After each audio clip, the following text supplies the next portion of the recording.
আসসালামু আলাইকুম dear student, আশা করছি সবাই অনেক অনেক ভালো আছো।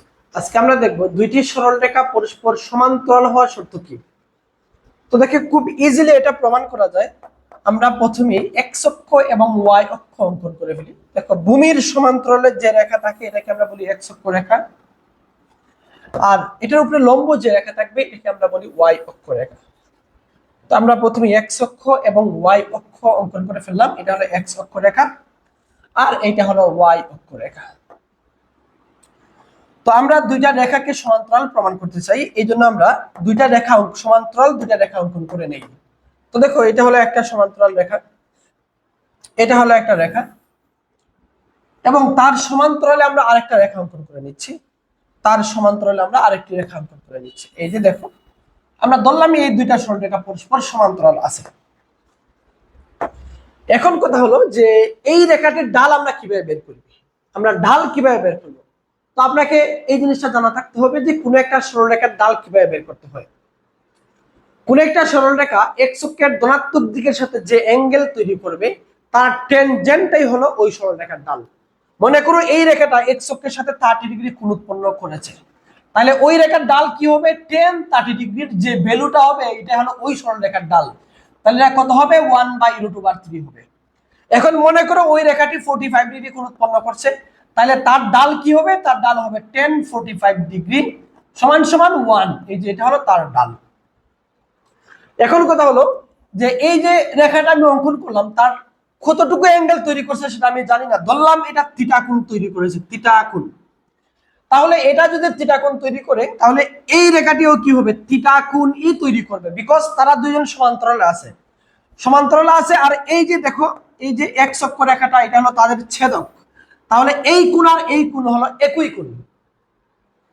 এই দুটা কোণ কি হবে, একই কোণ হবে। এই কোণ আর এই কোণ কি হবে, একই কোণ হবে। সুতরাং এটা থিটা হলে এটাও কি হবে, এটাও থিটাই হবে। আমরা যদি এই রেখাটির ডাল বের করি, এটাকে আমরা m1 দিয়ে প্রকাশ করলাম, ডাল m1 = আমরা কি বলতে পারি, tan থিটা বলতে পারি। tan তার সাথে যে অ্যাঙ্গেল তৈরি করছে থিটা কোণ, আমরা tan থিটা বলতে পারি।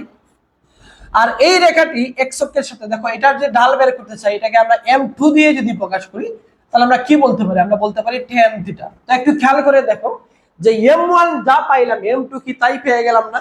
তাহলে আমরা কি বলতে পারি যে দুইটা সরলরেখা সমান্তরাল হওয়ার শর্ত হলো তাদের ডাল কি হবে, ডাল সমান হবে। তো আমরা লিখতে পারি দুইটি সরলরেখা সমান্তরাল হওয়ার শর্ত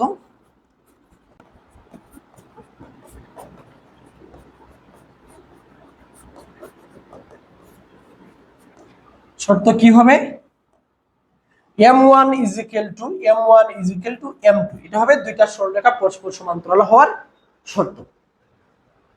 এছাড়াও আরো কিছু কন্ডিশন তৈরি করা যায়, যেমন যদি এরকম হয়, দেখো যে একটা সরলরেখা যদি a1x + b1y + c1 = 0, এটা এক নাম্বার সরলরেখা, এক নম্বর। আবার আরেকটা সরলরেখা আমরা ধরলাম a2x + b2y + c2 = 0, এটা হলো আরেকটা সরলরেখা, এটা হলো 2 নং ধরলাম আমরা। এখন আমি যদি এক নাম্বার সরলরেখার ঢাল বের করি, এক নাম্বার সরলরেখার ঢাল বের করি, m1 = ঢাল কিভাবে বের করতে হয়, -x এর সহগ বাই y এর সহগ। -x এর সহগ কত আছে, দেখো a1, আর y এর সহগ কত আছে, b1। এটা হলো এক নাম্বার সরলরেখার ঢাল। আমি যদি 2 নাম্বার সরলরেখার ঢাল বের করি তাহলে কি আসলো, দেখো 2 নাম্বার সরলরেখার x এর সহগ কত আছে, x এর সহগ আছে a2, তাহলে -a2 বাই y এর সহগ কত আছে, b2। এই যে এটা। তাহলে দুইটা সরলরেখা যেহেতু পরস্পর সমান্তরাল, সুতরাং আমরা বলতে পারি কি, আমরা বলতে পারি m1 = m2 আমরা বলতে পারি। তাহলে m1 মানে কত একটু বলেন তো, m1 মানে কত, -a1 বাই b1 = m2 মানে কি, m2 মানে হলো -a2 বাই b2। একটু খেয়াল করে দেখো যে উভয় পক্ষে মাইনাস আছে, আমরা একবারে মাইনাসটাকে এখান থেকে আউট করে দিতে পারি। আর একান্তরকরণ যদি করে ফেলি, দেখো একান্তরকরণ যদি করি তাহলে a1 by a2 = b1 by b2, এই যে এই জিনিসটা আমরা বলতে পারি। এখান থেকে আমরা কি বুঝলাম, দেখো যে দুইটি সরলরেখা যদি পরস্পর সমান্তরাল হয় তাহলে ওই সরলরেখা দ্বয়ের x এর সহগের অনুপাত যা হবে y এর সহগের অনুপাত তাই হবে। x এর সহগের অনুপাত = y এর সহগের অনুপাত হবে। আবার এখানে দেখো যদি c1 যদি আবার c2 হয়ে যায়, মানে কনস্ট্যান্টও যদি সমান হয়ে যায়, কনস্ট্যান্ট দ্বয়ের অনুপাতও যদি সমান হয়ে যায়, মানে এক্স এর সহগের অনুপাত ইজিক্যাল টু ওয়াই এর সহগের অনুপাত ইজিক্যাল টু ধ্রুবক পদের অনুপাত যদি সমান হয়ে যায়, তখন আর এই দুইটা সরলরেখা সমান্তরাল থাকে না, তারা একই সরলরেখা হয়ে যায়। তাহলে সমান্তরাল হওয়া শর্ত হলো a1/a2 is equal to b1/b2 not is equal to c1/c2।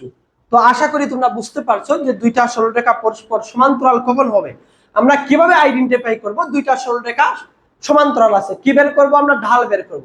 যদি দেখি আমরা ঢাল সমান হয়ে গেছে, তার মানে আমরা বলতে পারবো ওই দুইটা সরলরেখা পরস্পর সমান্তরাল আছে। আর দুইটা সরলরেখা একই সরলরেখা কখন হবে? যদি এক্স এর সহগের অনুপাত ইজিক্যাল টু ওয়াই এর সহগের অনুপাত ইজিক্যাল টু ধ্রুবক পদের অনুপাত সমান হয়ে যায়, তখন আমরা বলবো দুইটা আসলে একই সরলরেখা। তো আশা করি তোমরা বুঝতে পারছো।